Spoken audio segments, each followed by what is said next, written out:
The story of New Orleans evacuees turned away at the bridge to Gretna has become an enduring symbol of the Katrina disaster. What really happened that day? With so many things in America, what appears to be about black and white is a lot more than that. And that's one of the things that we found out about Gretna, that there are two sides to every story.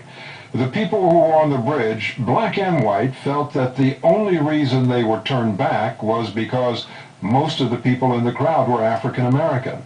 But if you talk to the people on the other side, as we did, and that would be the mayor and the police chief also was interviewed, you find that they have a different perspective on the story. They point out that they had taken thousands of evacuees, most of them African American, from New Orleans, and bust them out. And that they reached a point where they couldn't handle anymore.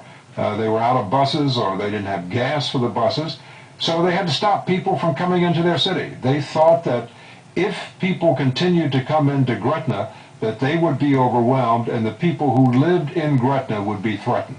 So they put a halt to it.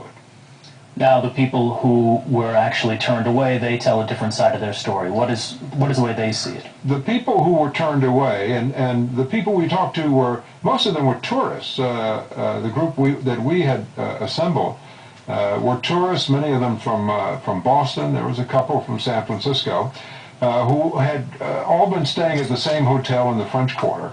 And when that hotel finally ran out of services and couldn't take care of them anymore, they decided to try to find some way out. They didn't want to go to the Superdome. They were told that if they could get across the bridge to Gretna, they were told this by the police, that there would be a way out. So they started walking the distance, about a mile or so, from where the police headquarters was set up, across from Harrah's Casino, to the bridge to Gretna, which is called the Crescent City Connection. When they got to the bridge, essentially they were turned back. The police fired shotguns at them. And I asked one of the people who was in the crowd there, who is white and is a paramedic from San Francisco who was there for a convention, why they were turned back. And he said because most of the people in the crowd were African American.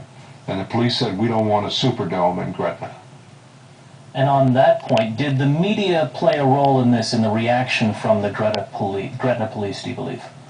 You know, I don't think the role of the media was very big in this, because I think the word just spread, and it was one more spot on the blotter of what happened in New Orleans. That there was so much going on that Gretna didn't stand out. But for us, it was a story that was persistent.